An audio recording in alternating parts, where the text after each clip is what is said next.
پدر میگم هر یک در زندگی خوشبختن که پدر دارین.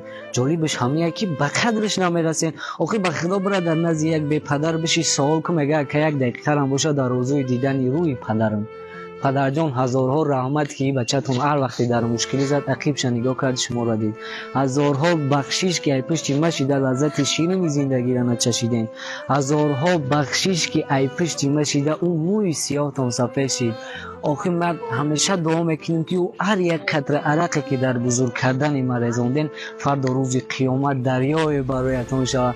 آخه میگم پدرم ای پدرم ای پدرم، بعدی تو کنده شد بندی کمرم، به تو بیچاره بیچاره ترم، به دعای تو دیگر بی سپرم ای پدرم ای پدرم.